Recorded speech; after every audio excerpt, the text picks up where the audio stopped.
ಹಿಮವಾಹಿನಿ ಇದ್ದಿದ್ದು ಇದ್ದ ಹಾಗೆ. ನಾಗಮಂಗಲ ತಾಲೂಕಿನ ಚುಂಚನಹಳ್ಳಿ ಗ್ರಾಮದ ಆಂಜನೇಯ ಸ್ವಾಮಿ ದೇವಾಲಯದ ಆವರಣದಲ್ಲಿ ಸಂಸ್ಕೃತ ಭಾಷೆಯನ್ನು ಉಳಿಸುವ ಉದ್ದೇಶದಿಂದ ಪ್ರಚಾರ ಕಾರ್ಯಕ್ರಮ, ಸಾಂಸ್ಕೃತಿಕ ಕಾರ್ಯಕ್ರಮ ಹಾಗೂ ಗ್ರಾಮದ ಪ್ರಬೀದಿಗಳಲ್ಲಿ ಶೋಭಾಯಾತ್ರೆಯ ಮೂಲಕ ಅಸ್ಮಾಕಂ ಸಂಸ್ಕೃತಂ ಸಂಸ್ಕೃತೋತ್ಸವ ಕಾರ್ಯಕ್ರಮವನ್ನು ಆಯೋಜನೆ ಮಾಡಲಾಯಿತು.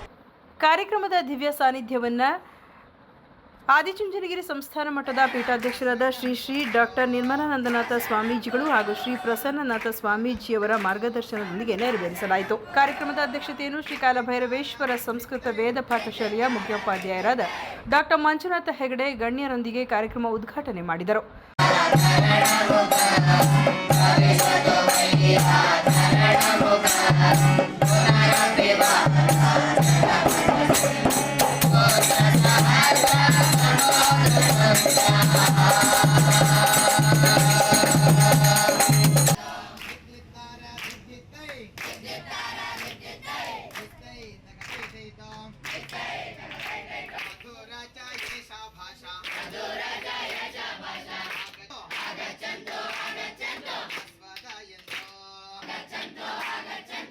ನಂತರ ಮಾತನಾಡಿದ ಅವರು, ನಮ್ಮ ತಾಯಿ ಬೇರು ಸಂಸ್ಕೃತ ಭಾಷೆಯಾಗಿರುತ್ತದೆ. ಮುಂದಿನ ಪೀಳಿಗೆಗಾಗಿ ಈ ಭಾಷೆಯನ್ನು ಉಳಿಸುವ ಉದ್ದೇಶದಿಂದ ಈ ಕಾರ್ಯಕ್ರಮವನ್ನು ಹಮ್ಮಿಕೊಂಡಿದ್ದೇವೆ. ಯುವ ಸಮುದಾಯವು ಸಂಸ್ಕೃತ ಭಾಷೆಯ ಅರಿವನ್ನು ಮನಗಾಣಬೇಕು ಎಂದರು. ಜೈ ಶ್ರೀ ಗುರುದೇವ್.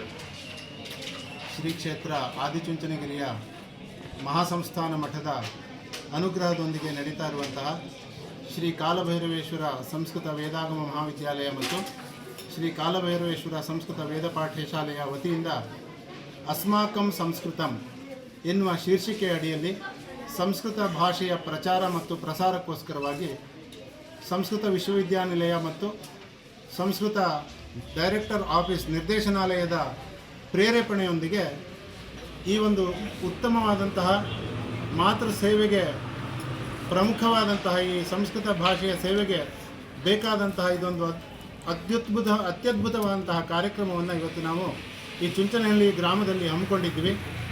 ಈ ಚುಂಚನಹಳ್ಳಿ ಗ್ರಾಮದ ಸುತ್ತ ಸಂಸ್ಕೃತದ ವೈಶಿಷ್ಟ್ಯವನ್ನು ಹಾಡ್ತಾ ಹೊಗಳ್ತಾ ಅದರಲ್ಲಿ ಬರುವಂತಹ ವಿಶೇಷವಾದಂತಹ ಘೋಷ ವಾಕ್ಯಗಳನ್ನು ಹೇಳಿಕೊಂಡು ಸುತ್ತಮುತ್ತಲಿನ ಎಲ್ಲ ಆಪಣಿಕರಿಗೆ ಮತ್ತು ಗ್ರಾಮಸ್ಥರಿಗೆ ಸಂಸ್ಕೃತದ ಮಹತ್ವವನ್ನು ತಿಳಿಸ್ತಾ ಒಂದು ಜಾಥಾವನ್ನು, ಶೋಭಾಯಾತ್ರೆಯನ್ನು ನೆರವೇರಿಸಿ ಈ ಚುಂಚನಗಿರಿಯ ಮಂಡಲ ಪಂಚಾಯತದ ಎದುರಿನಲ್ಲಿರುವಂತಹ ಈ ಒಂದು ಕ್ಷೇತ್ರದ ಅಧಿದೇವತೆಯಾದಂತಹ ಆಂಜನೇಯ ಸ್ವಾಮಿಯ ದೇವಸ್ಥಾನದ ಸಭಾಂಗಣದಲ್ಲಿ ಅಸ್ಮಾಕಂ ಸಂಸ್ಕೃತಂ ಎನ್ನುವಂತಹ ಸಂಸ್ಕೃತ ಭಾಷೆಗೆ ಸಂಬಂಧಪಟ್ಟಂತಹ ಒಂದು ಸಭೆಯನ್ನು ಮತ್ತು ನಮ್ಮ ಸಂಸ್ಕೃತ ಪಾಠಶಾಲೆಯ ವಿದ್ಯಾರ್ಥಿಗಳ ವಿವಿಧ ಸಾಂಸ್ಕೃತಿಕ ಕಾರ್ಯಕ್ರಮಗಳನ್ನು ಏರ್ಪಡಿಸಲಾಗಿತ್ತು. ಈ ಕಾರ್ಯಕ್ರಮದಲ್ಲಿ ನಮ್ಮ ಮಹಾವಿದ್ಯಾಲಯದ ಕಾರ್ಯಕ್ರಮದಲ್ಲಿ ಕಾಲಭೈರವೇಶ್ವರ ಸಂಸ್ಕೃತ ವೇದ ಆಗಮ ಮಹಾವಿದ್ಯಾಲಯ ಪ್ರಾಂಶುಪಾಲರಾದ ಡಾಕ್ಟರ್ ಶ್ರೀಕಾಂತ ಪುರೋಹಿತ್, ಚುಂಚನಹಳ್ಳಿ ಗ್ರಾಮ ಪಂಚಾಯಿತಿ ಅಧ್ಯಕ್ಷರಾದ ಶ್ರೀಮತಿ ಉಷಾ, ಕ್ಲಸ್ಟರ್ ಸಂಪನ್ಮೂಲ ವ್ಯಕ್ತಿ ಮನೋಹರ, ಸರ್ಕಾರಿ ಹಿರಿಯ ಪ್ರಾಥಮಿಕ ಶಾಲೆಯ ಮುಖ್ಯ ಶಿಕ್ಷಕಿಯಾದ ಸುನಂದ ಹಾಗೂ ಸಿಬ್ಬಂದಿ ವರ್ಗದವರು, ವಿದ್ಯಾರ್ಥಿಗಳು ಭಾಗವಹಿಸಿದರು. ಸುದ್ದಿ 3 ವಾಹಿನಿಯ ಹೆಚ್ಚಿನ ಮಾಹಿತಿಗಾಗಿ ಸಬ್ಸ್ಕ್ರೈಬ್ ಆಗಿ ಹಾಗೂ ಬೆಲ್ ಬಟನ್ ಒತ್ತಿ.